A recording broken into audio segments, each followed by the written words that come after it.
먼저 보도국의 취재기자를 연결해 코로나19와 관련된 오후 4시 기준 추가 확진자 상황과 함께 정부의 대응 현황을 짚어보도록 하겠습니다. 보도국의 박소연 기자가 연결돼 있습니다.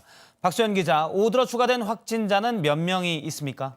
네, 중앙재난안전대책본부는 코로나19 확진자가 어제 오후 4시 기준으로 165명 늘어 모두 7,478명이라고 밝혔습니다. 하루 기준 200명대 이하로 떨어진 것은 지난달 25일 이후 처음입니다. 사망자도 2명 늘면서 현재 53명으로 집계 중입니다. 완치자는 166명으로 완치된 분들은 격리 해제됐습니다. 현재 검사 중인 의심 환자는 17,458명이고 누적 확진율은 4.1%입니다.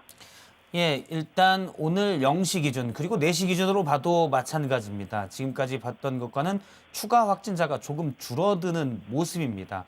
어떻게 봐야 되겠습니까?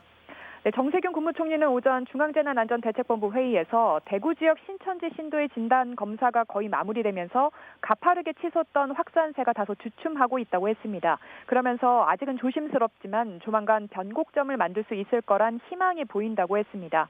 지난달 29일 신규 확진자 수는 하루 909명까지 올랐었는데요.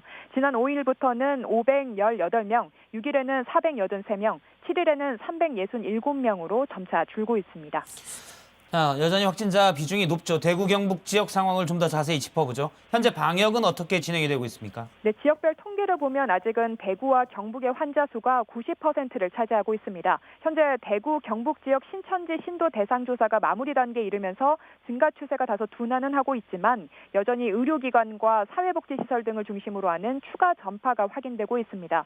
정부는 특히 경산 지역을 예의주시하고 있는데요. 즉각대응팀 7명을 파견해 역학조사와 함께 고령 확진자 사례 관리를 지원하고 있습니다. 또 오늘 추가로 공중보건의사 150명을 해당 지역에 배치해 치료를 지원하고 있습니다.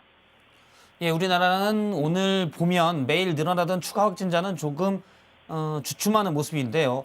다른 나라, 특히 유럽과 미국에서는 확진자가 크게 빠르게 늘고 있죠.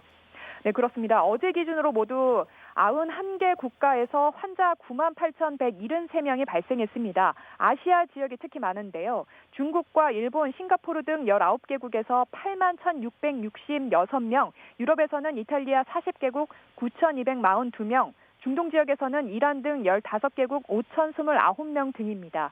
이탈리아의 경우 롬바르디아 포함 북부 15개 주 휴업과 이동 제한 등 사실상 봉쇄 조치가 실시되고 있습니다.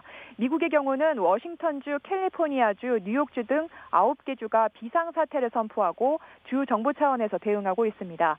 정부는 일본의 경우 적극적인 환자 발견이 미흡하고 환자 발생에 대한 역학적 연관성 파악이 부족해 지역사회 확산이 우려되고 있다고 밝혔습니다. 지금까지 보도국에서 전해드렸습니다.